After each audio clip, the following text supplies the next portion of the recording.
El conflicto árabe-israelí se presenta en los medios cual disputa territorial.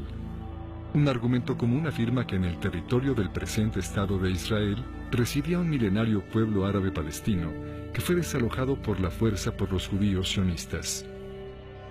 Para evaluar estas afirmaciones debemos examinar los hechos históricos. Eso haremos aquí. HIR y Faces presentan una serie basada en el libro El colapso de Occidente, el siguiente holocausto y sus consecuencias.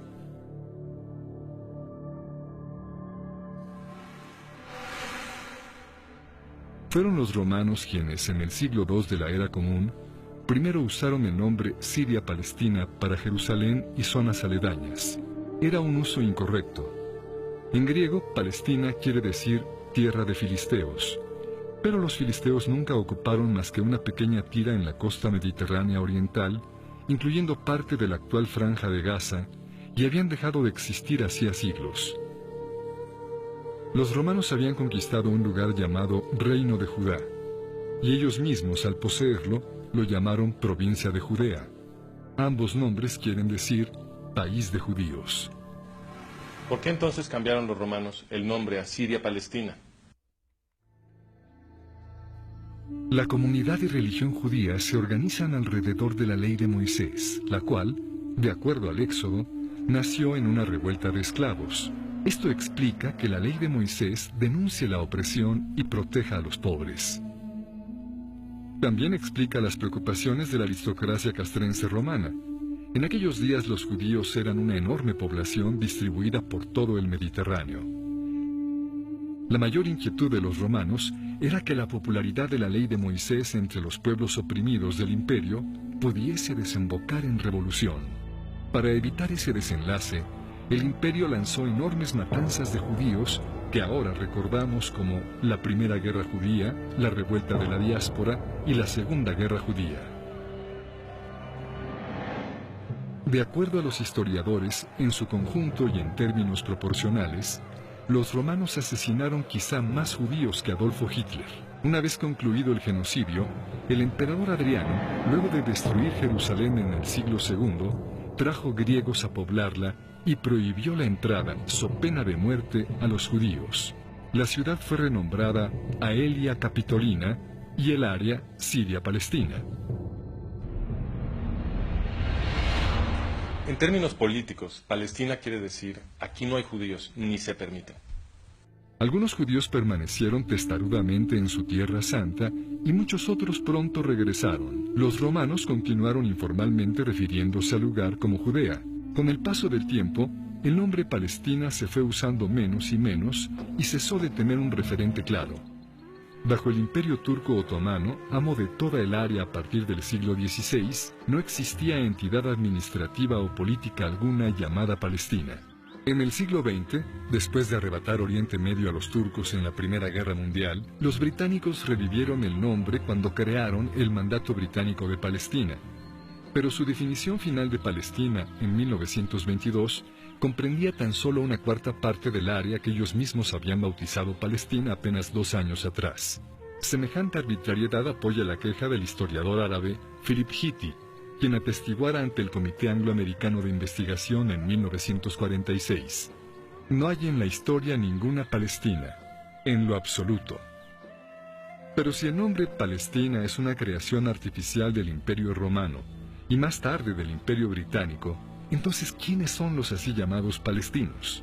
Esa pregunta la contestó en entrevista con la revista holandesa Trouw, Zahir Muhseen, jefe de operaciones militares de la Organización para la Liberación de Palestina, o la OLP, ahora mejor conocida como la Autoridad Palestina. En una entrevista que otorgó la revista holandesa Trouw, Muhseen explicó: "Los árabes somos un solo pueblo.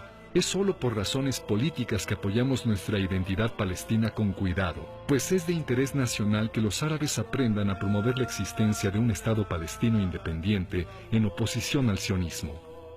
Es verdad, la existencia de una identidad palestina está ahí solo por razones tácticas. La fundación de un Estado palestino es una nueva herramienta para continuar la lucha contra Israel y por la unidad árabe". En guerra tras guerra, los esfuerzos combinados de varios países árabes fueron derrotados por el pequeño Israel. Así que hacía falta una nueva herramienta, una estrategia de guerra política que combinara terrorismo con diplomacia para lograr lo que la campaña militar abierta no podía. ¿Pero acaso Zahir Muhsein está diciendo que la noción de un pueblo palestino con presunto derecho a la tierra del Estado judío fue simplemente inventado? La Constitución de la OLP parece confirmarlo. En su primera constitución, creada en 1964, la OLP definió Palestina en el artículo 2 con las fronteras que tenía en tiempos del mandato británico. Esta es una referencia a la segunda definición arbitraria de los británicos, la de 1922. ¿Cómo es posible que un poder colonial extranjero del siglo XX pueda definir arbitrariamente las fronteras de la tierra supuestamente ancestral de los palestinos? Pero la verdad es que la OLP ni siquiera adoptó realmente la definición británica. En el artículo 24, la OLP afirmó explícitamente que Judea, Samaria y Gaza, los territorios que ahora reclama para su anhelado Estado, no eran palestinos. Artículo 24. Esta organización no reclama soberanía territorial sobre Cisjordania, en el reino hashemí de Jordania, ni en la Franja de Gaza. En 1968, la OLP reescribió su constitución. Esta vez la definición de Palestina ya no excluyó Gaza, Judea y Samaria, así que la OLP ahora sí estaba reclamando estos territorios. ¿Qué explica el cambio? En 1964, cuando la OLP escribió su primera constitución, Egipto estaba ocupando ilegalmente el territorio de Gaza y Jordania estaba ocupando ilegalmente Judea y Samaria. Pero entonces los árabes provocaron la guerra de 1967 o la guerra de los 6 días, en la cual los israelíes capturaron los territorios de Gaza, Judea y Samaria, entre otros. Fue después de esto que la OLP reescribió su constitución en 1968 para incluir Gaza, Judea y Samaria en su definición de Palestina.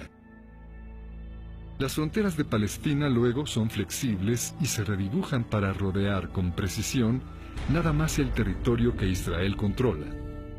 En otras palabras, las fronteras de Palestina se escogen tan solo para que pueda ser usada como una herramienta para continuar la lucha contra Israel.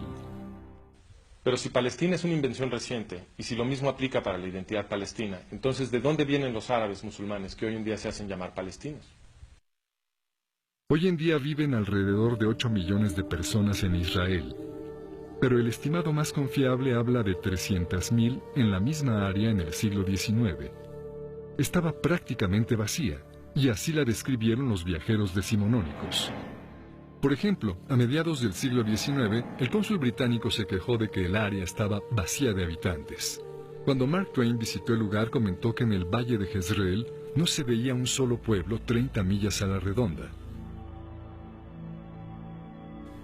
Y Pierre Loti, un autor francés, escribió luego de su visita que las ciudades y los palacios se habían vuelto polvo. En un estudio histórico, Karl Hermann Voss explicó todo esto como resultado de la conquista árabe-musulmana.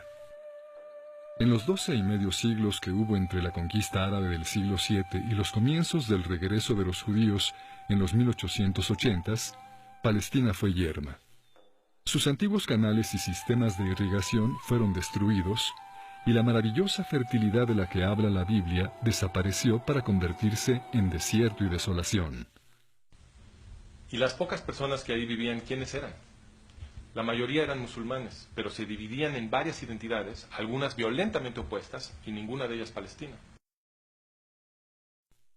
También subsistían pequeñas comunidades judías en la mayoría de los asentamientos grandes y en los pueblos de la Galilea, y también había grandes poblaciones judías en Jerusalén, Hebrón, Safed y Tiberias. En Jerusalén, de hecho, los judíos eran mayoría. Un documento del consulado británico fechado en 1859 dice: «Los mahometanos de Jerusalén no exceden 1/4 parte de la población entera». En 1878, 2 años antes de que empezaran las migraciones sionistas, el sultán otomano lanzó una política de reasentamiento para atraer musulmanes, en su mayoría circasianos y argelinos. El historiador Arnold Blumberg explica: después de 1880, los empujes del naciente nacionalismo judío, del patrocinio turco de la colonización de musulmanes foráneos y de la inmigración espontánea de árabes atraídos por la nueva prosperidad de Palestina, cambiaron el carácter demográfico de estas tierras. En 1878, enormes olas de inmigración musulmana comenzaron a llegar a lo que había sido en esencia un terreno baldío. Es obvio que la mayoría de quienes ahora se llaman palestinos no tienen raíces milenarias en aquel lugar. Esto lo confirma el comportamiento de la ONU, pues ha definido al refugiado palestino como cualquier no judío que hubiese partido durante la guerra de 1948 y cuya familia hubiese residido en el área tan solo 2 años. Sin esta definición, la población de así llamados refugiados palestinos se reduce casi a nada. Ahora bien, casi todo mundo reconoce que los judíos sionistas se asentaron sobre todo en tierra yerma que nadie usaba. El propio rey Abdullah, quien participaría en el esfuerzo por destruir el incipiente Estado judío en 1948, escribió en 1946: «Me asombré de ver los asentamientos judíos. Habían colonizado las dunas de arena, tomado agua de ellas y las habían transformado en un paraíso». El rescate judío de la tierra produjo un resplandor económico que atrajo a muchos árabes de países vecinos buscando una mejor vida, y estos engordaron las filas de quienes más tarde se harían llamar palestinos. Muchos creen, sin embargo, que los judíos sionistas robaron las tierras sobre las cuales se asentaron. ¿Fue así? Esa pregunta la contestó Haj Amin al-Husseini, padre del movimiento palestino. En 1936, Husseini, muftí de Jerusalén, lanzó su cuarta oleada terrorista contra los judíos del mandato británico de Palestina. La llamó la Revuelta Árabe. Esta violencia duró hasta 1939. En 1937, el gobierno británico envió un equipo a investigar, encabezado por Lord Peel. Su misión era establecer lo que sucedía y por qué. Llamó a Husseini a comparecer como testigo. Sir Glory Hammond preguntó a Husseini si el problema era que los judíos habían tomado tierras árabes por la fuerza. Husseini contestó: «En la mayoría de los casos las tierras fueron adquiridas. Lo que pregunto es si fueron adquiridas por la fuerza, con compulsión, como si hubiesen sido adquiridas para uso público. No, no fue así. No fueron adquiridas por la fuerza». No. Pero entonces estas tierras que ascienden a los 700,000 dunams, ¿de hecho fueron vendidas? Sí, fueron vendidas, pero el país fue puesto en condiciones para facilitar aquellas adquisiciones. No estoy seguro de estarle entendiendo. Fueron vendidas. ¿Quién las vendió? Los terratenientes. ¿Árabes? En su mayoría eran árabes. ¿Hubo alguna compulsión para que vendieran? Y si así fue, ¿de quién? Como en otros países, hay gente que se ve forzada por las circunstancias, las fuerzas económicas, a vender su tierra. Los terratenientes árabes que según Husseini habían sido forzados a vender sus tierras eran los Efendi, los grandes señores feudales de la zona. Ellos hacían lo que les viniera en gana. Nadie los forzó a vender. Y vendieron sus tierras menos productivas a precios altísimos. De hecho, la familia del mismo Husseini, terratenientes Efendi de primerísimo orden, lucraba tremendamente con estas ventas. Los Husseini primero amenazaban de muerte a los pequeños terratenientes si osaban cometer el así llamado crimen nacional de vender tierra a los judíos. Luego compraban esos predios a precios de bancarrota, los consolidaban y se los revendían a los judíos a precios de extorsión. El historiador Nathan Weinstock explica: en otras palabras, la propaganda hipernacionalista se convirtió en un negocio lucrativo, un fraude gangsteril al estilo estadounidense para la aristocracia árabe. En conclusión, es falso decir que un milenario pueblo palestino vio sus tierras arrebatadas por los judíos sionistas. Primero, porque no había tal pueblo palestino en esa tierra, y segundo, porque los judíos sionistas compraron las tierras de terratenientes árabes que las vendieron gustosos a precios muy por encima del precio de mercado. Para ver la documentación detallada que apoya las afirmaciones de este video, visita El colapso de Occidente, el siguiente holocausto y sus consecuencias.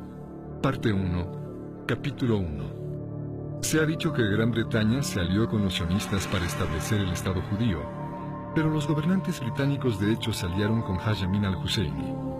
Ese será el tema de nuestro siguiente video.